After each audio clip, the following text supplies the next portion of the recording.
বাংলাদেশের ত্রয়োদশ জাতীয় সংসদ নির্বাচনে বিএনপির নিরঙ্কুশ জয় শুধু ঢাকার রাজনৈতিক অঙ্গনেই নয়, সমগ্র দক্ষিণ এশিয়ার কূটনৈতিক মহলেও আলোড়ন তুলেছে। ফলাফল স্পষ্ট হতেই একের পর এক আন্তর্জাতিক শক্তি অভিনন্দনের বার্তা পাঠিয়েছে বিএনপি চেয়ারম্যান তারেক রহমানকে। পাকিস্তান, চীন, আমেরিকা সবাই দ্রুত শুভেচ্ছা জানিয়েছেন। আর ঠিক সেই মুহূর্তে ভারতীয় প্রধানমন্ত্রী নরেন্দ্র মোদী ফোনে কথা বলে কূটনৈতিক খেলায় নয়া মাত্রা যোগ করেছেন। প্রশ্ন উঠছে, দক্ষিণ এশিয়ার শক্তির অঙ্কে কি নতুন সমীকরণ তৈরি হচ্ছে? ফোনেই কি খেলা ঘুরিয়ে দিল দিল্লি? বাংলাদেশ দক্ষিণ এশিয়ার কৌশলগত মানচিত্রে অত্যন্ত গুরুত্বপূর্ণ।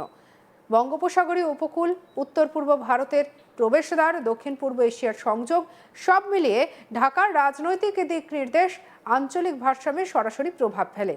বিএনপির বিপুল জয়ের পর আন্তর্জাতিক প্রক্রিয়ায় দ্রুততা থেকেই বোঝা যায় যে বিশ্বের বড় শক্তিগুলি এই ফলাফলকে গুরুত্ব দিয়েছে। বিএনপির জয়ের পর পাকিস্তানের প্রধানমন্ত্রী শাহবাজ শরীফ এবং প্রেসিডেন্ট আসিফ আলী জারদারি অভিনন্দন জানিয়েছেন বিএনপি চেয়ারম্যান তারেক রহমানকে। আর তাদের বার্তায় দ্বিপাক্ষিক বাণিজ্য এবং সম্পর্ক জোরদারের ইঙ্গিত স্পষ্ট।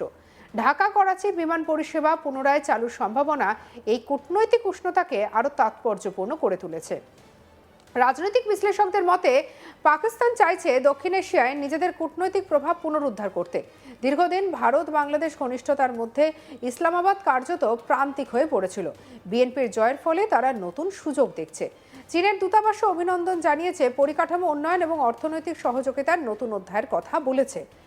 বেল্ট অ্যান্ড রোড ইনিশিয়েটিভের আওতায় বাংলাদেশে একাধিক প্রকল্প ইতিমধ্যেই চলছে। নতুন সরকার এলে সেই প্রকল্পগুলোর গতি বাড়বে কিনা তা নিয়ে জল্পনা শুরু হয়েছে। চীন বরাবরই পরিকাঠামো বিনিয়োগের মাধ্যমে প্রভাব বিস্তার করতে চায়। বিএনপি সরকারের সঙ্গে তাদের সম্পর্ক কেমন হবে সেটি এখন গুরুত্বপূর্ণ প্রশ্ন।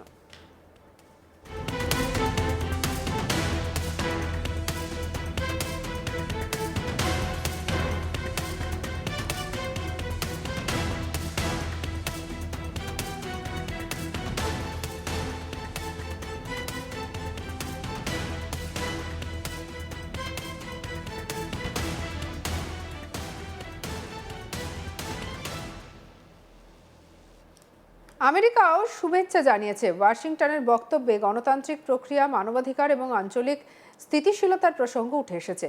বাংলাদেশের ভূকৌশলগত গুরুত্ব আমেরিকার কাছেও কম নয়।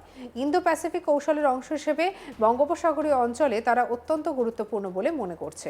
সবথেকে তাৎপর্যপূর্ণ পদক্ষেপটি এসেছে দিল্লি থেকে। ফলাফল ঘোষণার পরে প্রধানমন্ত্রী নরেন্দ্র মোদী সোশ্যাল মিডিয়ায় শুভেচ্ছা জানান, আর এরপরে সরাসরি ফোনালাপ। ফলাফল স্পষ্ট হওয়ার সঙ্গে সঙ্গে সোশ্যাল মিডিয়ায় ইংরেজি এবং বাংলা ভাষায় দুটি পোস্ট করেন প্রধানমন্ত্রী নরেন্দ্র মোদী। সেখানে তিনি তারেক রহমানকে অভিনন্দন জানান এবং লেখেন, বাংলাদেশের মানুষের আকাঙ্ক্ষা পূরণে তার প্রচেষ্টাকে আমরা সমর্থন করছি। ভারতের প্রধানমন্ত্রী নরেন্দ্র মোদী এক্স হ্যান্ডেলে লেখেন, আমি বাংলাদেশে অনুষ্ঠিত সংসদীয় বিএনপিকে নির্ণায়ক বিজয়ের অভিমুখে নেতৃত্ব দেওয়ার জন্য জনাব তারেক রহমানকে আন্তরিক অভিনন্দন জানাই। এর ফলাফল আপনার নেতৃত্বের প্রতি বাংলাদেশের জনগণের আস্থার প্রতিফলন। ভারত একটি গণতান্ত্রিক, প্রগতিশীল এবং অন্তর্ভুক্তিমূলক বাংলাদেশের পক্ষে তার সমর্থন অব্যাহত রাখবে। তিনি আরও লেখেন, আমাদের বহুমাত্রিক সম্পর্ক আরও জোরদার করা এবং আমাদের অভিন্ন উন্নয়নের লক্ষ্যগুলিকে এগিয়ে নিয়ে যাওয়ার অভিপ্রায়ে আপনার সঙ্গে একযোগে কাজ করার প্রত্যাশা রাখছি।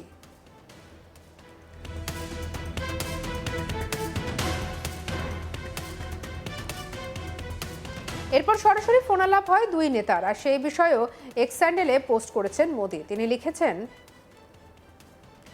জনাব তারেক রহমানের সঙ্গে কথা বলতে পেরে আনন্দিত।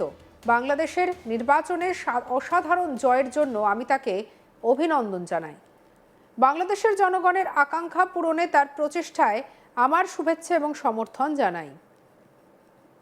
গভীর ঐতিহাসিক এবং সাংস্কৃতিক বন্ধনের অধিকারী দুটি ঘনিষ্ঠ প্রতিবেশী হিসেবে আমি আমার উভয় জনগণের শান্তি, অগ্রগতি এবং সমৃদ্ধির প্রতি ভারতের অব্যাহত অঙ্গীকার পুনর্ব্যক্ত করেছি।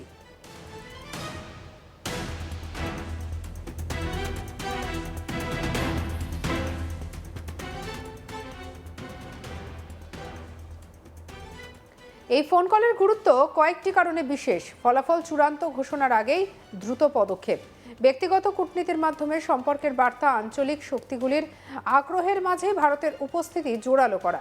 বিশ্লেষকদের মতে মোদির এই ফোনালাপ ছিল প্রতীকী এবং কৌশলগত। বাংলাদেশ ভারতের কাছে অধিকারপ্রাপ্ত অংশীদার। গত এক দশকে ভারত বাংলাদেশ সম্পর্ক একেবারে ঘনিষ্ঠ পর্যায়ে পৌঁছেছিল।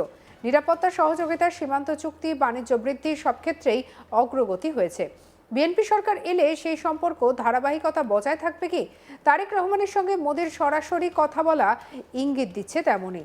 দিল্লি নতুন সরকারের সঙ্গে কাজ করতে প্রস্তুত। বাংলাদেশের নতুন রাজনৈতিক বাস্তবতা দক্ষিণ এশিয়ার তিনটি অক্ষকে প্রভাবিত করতে পারে: ভারত বাংলাদেশ, চীন বাংলাদেশ এবং পাকিস্তান বাংলাদেশ। যদি ঢাকা ভারসাম্য নীতি গ্রহণ করে তবে তিন শক্তির সঙ্গে সম্পর্ক বজায় রাখতে পারে। তবে কোনো একটি অক্ষের দিকে অতিরিক্ত ঝুঁকলেই আঞ্চলিক ভারসাম্য বদলাতে পারে।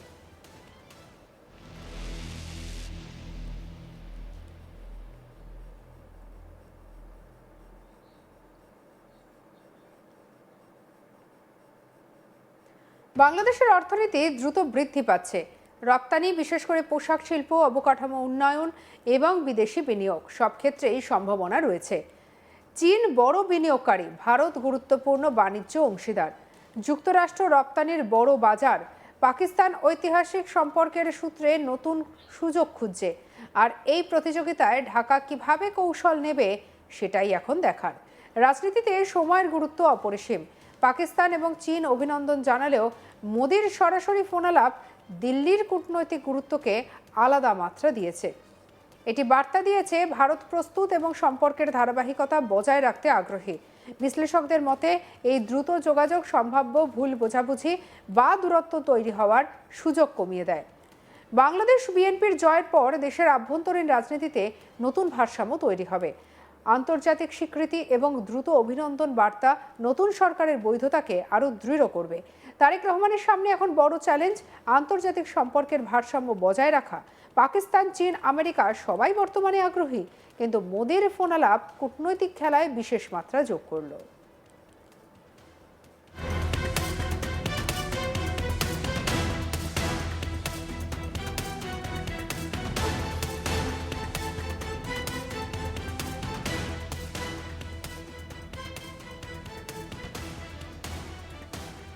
কূটনৈতিক মহলের মতে সময়টাই এখানে সবথেকে গুরুত্বপূর্ণ। ফল চূড়ান্ত ঘোষণার আগেই ভারতের এই পদক্ষেপ স্পষ্ট বার্তা দেয় যে দিল্লি নতুন বাস্তবতা মেনে নিতে প্রস্তুত। এই ফোনালাপের মধ্যে লুকিয়ে থাকতে পারে কয়েকটি গুরুত্বপূর্ণ বার্তা।